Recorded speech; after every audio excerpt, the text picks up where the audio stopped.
आज के सारे इंपॉर्टेंट स्टॉक्स इन न्यूज और उसके बाद साथ साथ ब्रोकरेजेस के क्या रडार पे उस पे बातचीत करने के लिए, तो अपनी पूरी हो जाएगी मुनाफे की तैयारी। सबसे पहले एक्सचेंजेस रडार पे बीएसई लिमिटेड, इसका चार्ट बहेती साहब आप खोलो, आपको मिलता है बीएसई का चार्ट? जी आशीष जी। हाँ, बस बहेती साहब के पास जाऊंगा। हर्षदा, क्या अपडेट्स हैं भाई? आशीष, आपको याद होगा पिछले हफ्ते हम बात कर रहे थे एमसीएक्स कैसे एक स्टैंडर्ड रेट लेकर आ रहा है ट्रांजैक्शन फीस के लिहाज से। अब वही स्थिति बीएसई और एनएसई पर भी लागू होती हुई दिखाई दे रही है। वो रेगुलेटर ने जो कहा था कि एक स्टैंडर्ड फी होनी चाहिए, आप एक स्लैब में ना ट्रांजैक्शन फीस वसूले, उसी पर कंपनियां कंप्लाई कर रही हैं। 1 अक्टूबर से दरअसल ये ट्रांजैक्शन फीस नए फ्रेमवर्क के तहत लागू होती हुई दिखाई देंगी। उस लिहाज से आपको ध्यान में रखना है, ट्रू लेवल फ्रेमवर्क के हिसाब से बनाई गई हैं। अब वो ट्रांजैक्शन फ़ी है क्या, तो 1 करोड़ के ऊपर वाले टर्नओवर पर सेंसेक्स और बैंकेक्स के ऑप्शन में ये नई फी स्ट्रक्चर लागू होता हुआ दिखाई देगा, जो 3,250 रुपये के आसपास है पर premium of value of turnover of above 1 crore. तो उस लिहाज से ट्रांजैक्शन फीस तय की गई है। 1 करोड़ पर 3,250 रुपए आपको ट्रांजैक्शन फीस के तौर पर देनी होगी अगर आपका वॉल्यूम 1 करोड़ के ऊपर निकल रहा है। ये सेंसेक्स और बैंकेक्स के लिए दरअसल लागू होती हुई दिखाई देंगी। ऐसी ही कुछ बदलाव दरअसल एनएसई ने भी मेंशन किए हैं, तो क्योंकि लिस्टेड बीएसई है, अब बीएसई पर नजर रखेंगे। हाँ, बिल्कुल ठीक है। पहले एमसीएक्स ने ये कदम उठाया था, बीएसई एनएसई ने। कल 1 अक्टूबर से वो ट्रू टू लेबल इंप्लीमेंट होने जा रहा है, तो नेट नेट थोड़े से ट्रांजैक्शन चार्ज एक्चुअली बढ़ गए हैं, है ना। इसके साथ साथ ध्यान रखिएगा, ब्रोकरेज को रडार पर रखिएगा। ज़ीरोधा का जब वो एनुअल रिजल्ट्स पे अपन चर्चा कर रहे थे, तो उनकी जो कमेंट्री थी उसमें उन्होंने कहा था हमें 10% का झटका लगना है 1 अक्टूबर ऑनवर्ड, इसी ट्रू टू लेबल के चलते। ऐसी कुछ एंजल वन ने भी कह रखा है, और बाकी ब्रोकरेजेस छोटी वाली तो उनको शायद और इंपैक्ट पड़ेगा इस ट्रू टू लेबल के चलते। तो पहले बीएसई लिमिटेड का चार्ट। अच्छा, एक चीज और है, आज सेबी की बहुत इंपॉर्टेंट शाम को बोर्ड मीट भी है। उसमें अब वो अटकलें हैं, लेकिन कहा जा रहा है कि डेरिवेटिव्स पे भी कुछ बड़े फैसले हो सकता है अनाउंस हों। तो बीएसई लिमिटेड चार्ट्स पे कैसा प्लेस्ड बहेती साहब? जी आशीष जी, चार्ट स्ट्रक्चर तो काफी अच्छा बना हुआ है on weekly and monthly basis पे। डेली में जरूर 2-3 दिनों से थोड़ा सा प्रॉफिट टेकिंग देखने मिला, बट हमें लग रहा है कि एक अपॉर्चुनिटी है वापस री इंटर करने का ये स्टॉक में, और खरीदारी की सलाह रहेगी। जो स्टॉप लॉस इसमें मेंटेन करना है वो 3500 के करीब का एक एसएल मेंटेन करे, और आज कोई भी डिप आती है तो उसमें पोजीशन बनाई जा सकती है। जो हमें टारगेट्स इसके दिख रहे हैं वो वापस 4000 प्लस के 4000 प्लस के टारगेट्स दिख रहे हैं। भैया ऐसे तो चार्ट्स तो मजबूत हैं, बाय ऑन डिप्स की स्ट्रैटेजी है। अनाउंसमेंट क्या हो सकते हैं डेरिवेटिव्स को लेकर, तो कुछ तो रेगुलेटर्स ने ऑलरेडी हिंट सा दे रखा है, वीकली कॉन्ट्रैक्ट्स की बारी, या फिर लॉट को और ऐसा बढ़ा दो कि हम रिटेल उसमें एक्टिवली पार्टिसिपेट ना कर पाए, हमारे लिए मुश्किल हो जाए, ऐसा कुछ होगा? नहीं, देखो जो सुनने में आ रहा है 2 चीज़ें, एक तो लॉट का साइज बढ़ा दिया जाए जो आप कह रहे हैं, और एक जो वीकली एक्सपायरीज है उसकी थोड़ी सी काउंट कम कर दी जाए। अभी हो क्या रहा है, अभी हफ्ते में 5 दिन वीकली एक्सपायरी है, और मंडे को तो 2 एक्सपायरी हो रही है। मंडे को बैंकेक्स की एक्सपायरी होती है और आपका ये मिड कैप सेलेक्ट की एक्सपायरी होती है। आज की डेट में बीएसई की 2 वीकली एक्सपायरी हैं, एक सेंसेक्स की और एक फ्राइडे और मंडे, और एनएसई के 4 हैं। ठीक है, Nifty, bank Nifty, fin Nifty और मिड कैप सेलेक्ट, तो कुल मिला के 6 एक्सपायरी 5 दिन। ठीक है, तो इसमें ज़्यादा रिस्क वैसे एनएसई का है, बीएसई का कम है, क्योंकि बीएसई की बेचारी की 2 ही हैं सिर्फ। तो ये हो सकता है कि आप ये कहते हैं एनएसई को कि आप भी 2 रखिए और बीएसई की भी 2 रखी जाए। दोनों को बोल दिया एक करना है तो वो बहुत टफ हो जाएगा इनके लिए। लॉट साइज का बढ़ाना मेरे ख्याल से काउंटर प्रोडक्टिव होगा। लॉट साइज मेरा तो ये मानना है कि बढ़ाने के बजाय एक्चुअली सिस्टम में कम होना चाहिए। उसका कारण बताता हूँ मैं। अभी आप सपोज करिए 5 लाख का लॉट साइज है, आप रिटेल ने कोई 5 लाख की पोजीशन ले ली, अब वो स्टॉप लॉस लगाता है सिस्टम में कोई मान लीजिए 1% का 1.5% का। अब अगर आपने उसको 10 लाख कर दिया लॉट साइज को, तो वो लॉजिकल स्टॉप लॉस आप लगा ही नहीं पाएंगे, क्योंकि वो कहीं भी स्टॉप लॉस लगाएंगे वो बहुत बड़ा होगा, रिस्क बहुत बड़ा होगा। तो इसके लिए वो मुझे लग रहा है काउंटर प्रोडक्टिव होगा। इससे अच्छा आप ये कर सकते हैं कि जैसे मैं कह रहा था, तो सबसे ज़्यादा पैसा तो इन वीकली एक्सपायरीज की वजह से जा रहा है ना, उसको थोड़ा सा आप चाहें तो कम कर दें, या फिर इवन ऑप्शंस बाइंग में, स्पेशली अगर सेम डे ऑप्शंस अगर आप बाय कर रहे हैं उस दिन ऑप्शन बाइंग में भी हो क्या रहा है, जैसे ₹1 का ऑप्शन है तो आप कई लोग क्या करते हैं सीधा 10,000 ऑप्शन ले लिए, ये 10,000 रुपये तो जाएंगे, चलेगा, ठीक है ना।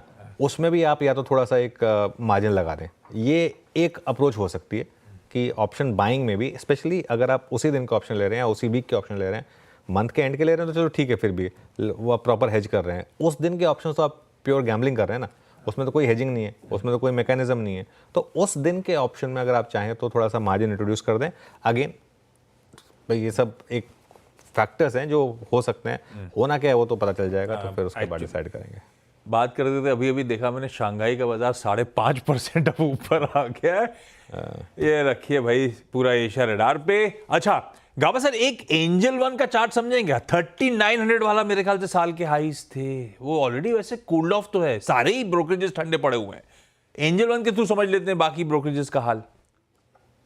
एंजल वन का मैं चार्ट निकाल लेता हूँ। यस, एंजल वन का जो चार्ट है मेरे ख्याल से जगह अच्छी है बाउंस करने की, अगर बाउंस करना है तो। ट्रेड कर रहा है 2525 पर, स्टॉप होना चाहिए 2450 या 2500, ज्यादा नहीं।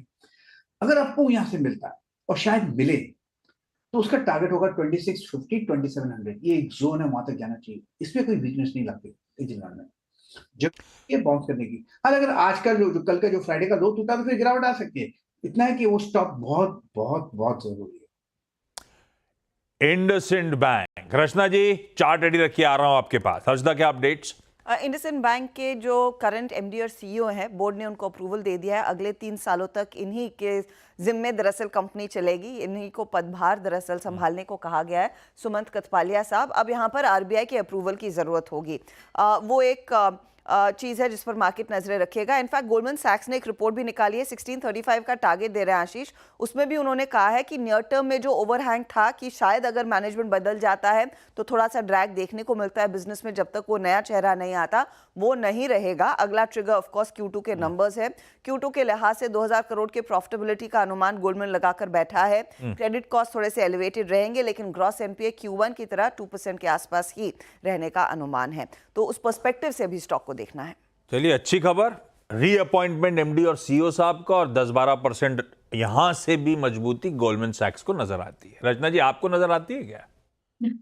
जी, मेरे हिसाब से this chart is looking good, और यहाँ पे 1460 पे प्राइस है। 1490 तक का एक यहाँ पे शॉर्ट टर्म अपॉर्चुनिटी बनता है, जो शॉर्ट टर्म प्लेयर्स को कैश इन करने का मौका मिलेगा अगर ये काउंटर 1460 के ऊपर आज की ओपनिंग के बाद भी बना रहेगा तो। और तब और दूसरी एक अपॉर्चुनिटी यहाँ पे मीडियम टर्म प्लेयर्स के लिए भी बनेगी, जब ये काउंटर 1500 को क्रॉस करेगा तब यहाँ पे एक मीडियम टर्म के लिए भी होल्डिंग अपॉर्चुनिटी बनेगी, because the price will be crossing 200 period average, और उस हिसाब से 1550 और 1650 के टारगेट्स के लिए स्टॉक रेडी हो जाएगा। ओके, मजबूत है भाई इंडसइंड बैंक का, फंडामेंटली भी खबर अच्छी, टेक्निकली भी साउंड नजर आता है। सचिन, टाटा मोटर्स खोलिएगा आप। हर्षदा क्या अपडेट्स? और टाटा मोटर्स के केस में आशीष, तमिलनाडु में दरअसल इन्होंने एक ग्राउंड ब्रेकिंग सेरेमनी अपने नए प्लांट की वहां पर एक साइजेबल इन्वेस्टमेंट आता हुआ दिखाई देगा। तमिलनाडु में शिलान्यास किया गया है। 9000 करोड़ के ऊपर का इन्वेस्टमेंट दरअसल कंपनी इस पर्टिकुलर प्लांट में करती हुई दिखाई देगी। ध्यान रखिएगा, कंपनी बेसिकली कहती है कि करीब 2.5 लाख गाड़ियां यहां पर बनती हुई दिखाई देगी। जब वो यूनिट तैयार हो जाएगी, अगले 5 से 7 साल में उत्पादन यहां पर बढ़ाने को लेकर भी कंपनी ने लक्ष्य साधा हुआ है।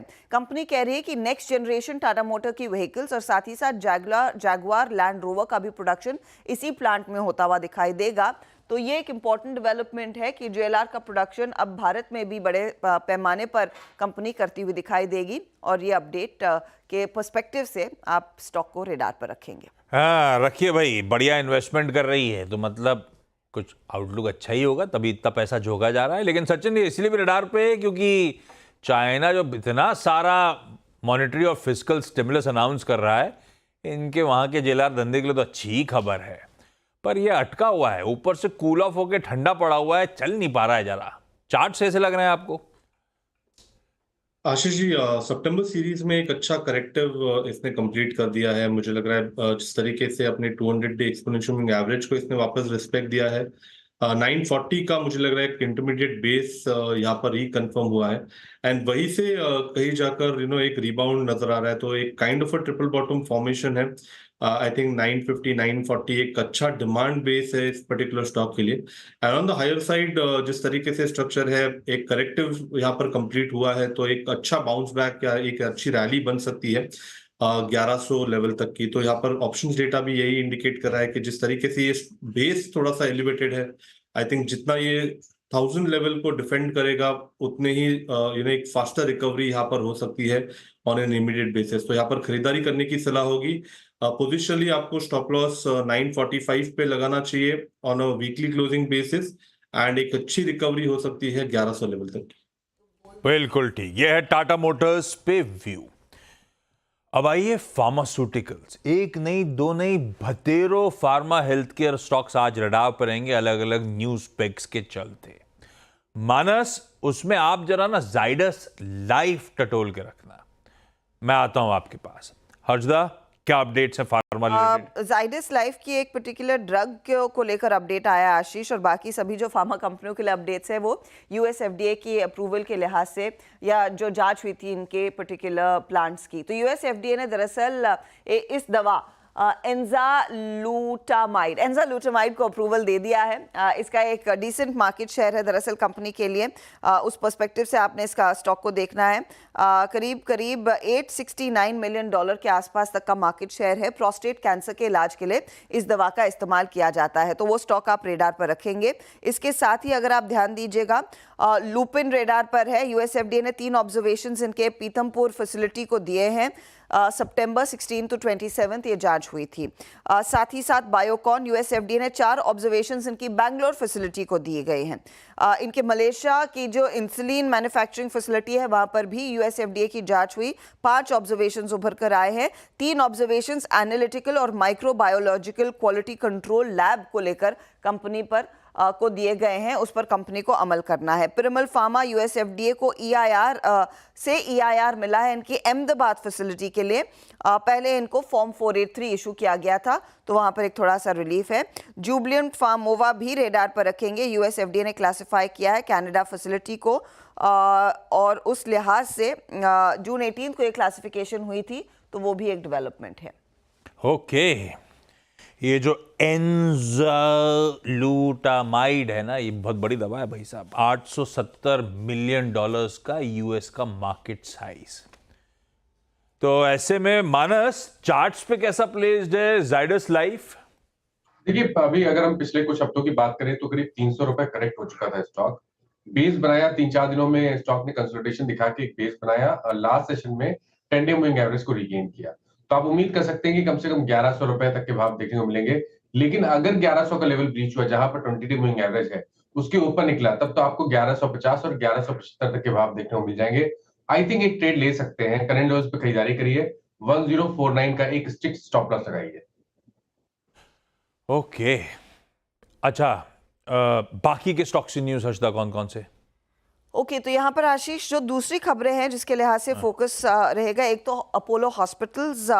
रास मेली दरअसल नाम की एक इकाई है जो 16.9% स्टेक अपोलो हेल्थ कंपनी में लेती हुई दिखाई देगी। 2475 करोड़ तक का इन्वेस्टमेंट आएगा, और अपोलो हॉस्पिटल का जो साइज है वो 94.91% में जो स्टेक है अपोलो हेल्थ को में, वो घटकर 78.8% के आसपास आता हुआ दिखाई देगा।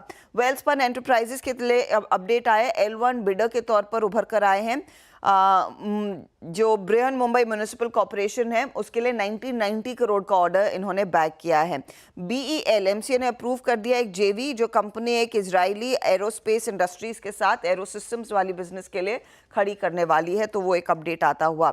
ICICI प्रूडेंशियल 361 करोड़ का टैक्स डिमांड नोटिस इनके हाथ लगता हुआ दिखाई दिया है। आप गेल को रेडार पर रखेंगे। गेल के लिए एक अपडेट ये आया है, इनकी जो कुछ प्रोजेक्ट पाइपलाइंस थी उनमें डिले होता हुआ दिखाई दे रहा है। तो मुंबई नागपुर वाली पाइपलाइन कंपनी कह रही 90% काम पूरा हो चुका है। ये इनफैक्ट इस साल में शुरू होनी थी, ये अब 2025 में शुरू होती हुई दिखाई देगी। तो ये फिलहाल कुछ डेवलपमेंट्स हैं, क्योंकि यहाँ पर कुछ अप्रूवल्स नहीं मिले हैं, इसीलिए दरअसल वो कुछ डिले होता हुआ दिखाई दिया। कंपनी ने ये अपडेट शेयर किया है। लार्ज ट्रेड के पर्सपेक्टिव से आपको याद होगा नोवामा वेल्थ मैनेजमेंट में एक लार्ज ट्रेड हुआ था जहां पर ईडल फिन ने डायरेक्टली अपने एफिलिएट में करीब 22 लाख शेयर बेचे थे।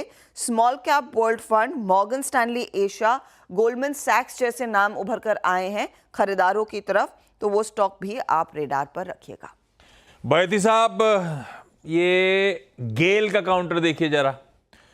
4 प्रोजेक्ट जो अक्टूबर सितंबर खत्म होने चाहिए थे लॉजिकली इसी समय, सब टल गए एक साथ और अब जून 2025 में कमीशन होंगे। डिले हैं, खबर तो खराब है। चार्ट्स लेकिन कैसा प्लेस्ड? यस जी, चार्ट स्ट्रक्चर तो काफी अच्छा बना हुआ है। पिछले 4 दिनों से कंटिन्यूअसली हाई राइज के पैटर्न बन रहे हैं और एक अच्छा मूव देखने मिला। स्टॉक 213 से 236 तक का जोन दिखा दिया है। तो शायद आज इन नंबर्स के या इस न्यूज के कारण एक प्रॉफिट टेकिंग यहाँ देखने मिल सकती है और थोड़ा सा स्टॉक स्लाइड हो सकता है। 230 तक का जोन दिखा सकता है, एक सपोर्ट एरिया है। तो जिनके पास भी लॉन्ग है यहाँ पे एक बार प्रॉफिट बुक करने की सलाह रहेगी। ओके, ये है व्यू गेल पे। बाकी के स्टॉक्स देखेंगे कि जिस तरह की हरकत आएंगी, एक्सपर्ट से बातचीत करते चलेंगे। कुछ ब्रोकरेजेस जो रडार पे अच्छी रिपोर्ट्स। वरुण बेवरेजेस HSBC का इनिशिएट बाय कॉल 780 के टारगेट्स। तो ये एडजस्टमेंट्स के बाद ये 600 सवा 600 भाव दिखाएंगे क्या वरुण बेवरेजेस? हाँ, 600 पे है तो फिर से मीनिंगफुल अपसाइड्स का कॉल है 780। और HSBC कह रहा है इसके पास 90% मार्केट शेयर है पेप्सिको की इंडिया बॉटलिंग वॉल्यूम्स का, और ये सॉफ्ट ड्रिंक मार्केट अभी भी ह्यूजली अंडर पेनिट्रेटेड है, इसीलिए वो बुलिश है इनिशिएट बाय कॉल के साथ। बाकी इन्होंने कुछ AI टूल्स डिस्ट्रप्शन, अगर उस गेम में आगे रहे तो मार्केट और कैप्चर कर लेंगे, लेकिन थोड़ा सा लॉजिकल नहीं था, उसे छोड़ रहा हूं मैं। ये इंटरेस्टिंग था, मार्केट का साइज और अंडर पेनिट्रेशन, जिसके चलते HSBC bullish. Manas, Varun beverages please charts पे क्विकली। देखिए वरुण बेवरेजेस की जहां तक बात है, यहाँ पर अगर आप देखिए तो 3-4 दिनों में हमने करेक्शन देखा है। हाई लेवल पे 660 पे एक स्ट्रॉन्ग रेजिस्टेंस दिखने लगा है, तो अगर 660 के ऊपर निकलेगा तभी खरीदारी करनी है। लेकिन अगर आप शॉर्ट टर्म ट्रेडर हैं तो इस गिरावट को इस पे खरीदारी नहीं करनी है, क्योंकि 100 मूविंग एवरेज के नीचे फिसला है। उम्मीद कर सकते हैं कि यहाँ पर आपको नीचे की तरफ 580 रुपए तक के भाव देखने को मिले, तो वहां पर डिसाइड करेंगे। बट अभी के लिए स्ट्रक्चर नेगेटिव लगता है शॉर्ट टर्म चार्ट्स पे। सचिन, बजाज फाइनेंस CLSA की आउट परफॉर्मेंस की कॉल 9200 के टारगेट्स। प्रीवियस हाइज 8200 के थे, इनके टारगेट्स हैं 9200 के। ये कहना है पिछले 3 क्वार्टर्स काफी सारी दिक्कतें इस कंपनी ने फेस करी थी, जिसके चलते इसका प्रॉफिट ठंडा रहा, जिसमें RBI बैन वगैरह था, वो सब इंपैक्ट था, NIM कंप्रेस हो रहे थे। अगर तो क्रेडिट कॉस्ट यहां से अगले 1-2 क्वार्टर्स तक भी समय लग सकता है नॉर्मलाइज होने में, पर इनका मानना है उससे भी प्रॉफिट EPS में ज्यादा इंपैक्ट पड़ेगा नहीं। आप फंडामेंटल्स पे फोकस करो, इसकी सुपीरियर लोन ग्रोथ, इसके ऑपरेटिंग लेवरेज पे फोकस करो, और जो लिस्टिंग हुई इसके आर्म की blockbuster listing, Bajaj housing finance की यहां पे चर्चा है, और उसके हिसाब से कंसोलिडेटेड एंटिटी से लोअर मल्टीपल्स पे ये पेरेंट ट्रेड कर रहा है। इनको कंफर्ट मिल रहा है CLSA को बजाज फाइनेंस के लॉन्ग टर्म व्यू के हिसाब से। सचिन, चार्ट्स पे कैसा ये चला है? बजाज हाउसिंग थोड़ा सा लंबा वाला चार्ट खोलेंगे डायरेक्टर साहब, तो पिछले कुछ हफ्तों में तो गजब कर रखा है स्टॉक ने, अभी भी दमखम है क्या? आशीष जी, काफी पोटेंशियल है। इनफैक्ट टेक्निकली भी मुझे लग रहा है अराउंड 8800 तक की क्लियर कट विजिबिलिटी यहाँ पर प्रेजेंट हुई है। 3 साल के कंसोलिडेशन के बाद वीकली चार्ट्स पे एक अच्छा ब्रेकआउट हुआ है। इनफैक्ट इसका जो वीकली RSI है वो काफी महीनों के बाद इनफैक्ट 26 लेवल के ऊपर ट्रेंड हो रहा है। तो एक अच्छे इंडिकेशन है डायरेक्शनल मोमेंटम प्ले के।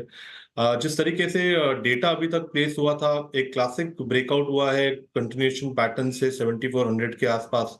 तो एक फ्लैग फॉर्मेशन यहाँ पर एक्टिवेट हुआ है, जिसके प्रोबेबल टारगेट्स भी इमीडिएटली अराउंड 8040 तक अवेलेबल है। तो यहाँ पर मुझे लग रहा है मोमेंटम चेस किया जा सकता है 7650 के स्टॉप लॉस के साथ। अगर थोड़े से डिक्लाइंस मिलते हैं 7740 7780 के आसपास, तो मुझे लग रहा है अच्छा पोटेंशियल जोन होगा जहां पर और अग्रेसिव बाइंग की जा सकती है 8040 के इमीडिएट टारगेट के लिए। लीजिए भाई साहब, CLSA का बढ़िया फंडामेंटल व्यू था, तो सचिन ने टेक्निकली भी कहा है बहुत साउंड है, तेजी करी जा सकती है। इस बढ़िया से नोट पे एक काम करा जाए, आज का मुनाफे की तैयारी पूरा समेट लेते हैं, ब्रेक लेते हैं, ब्रेक के उस पार जब लौट के आएंगे तो पहला सौदा।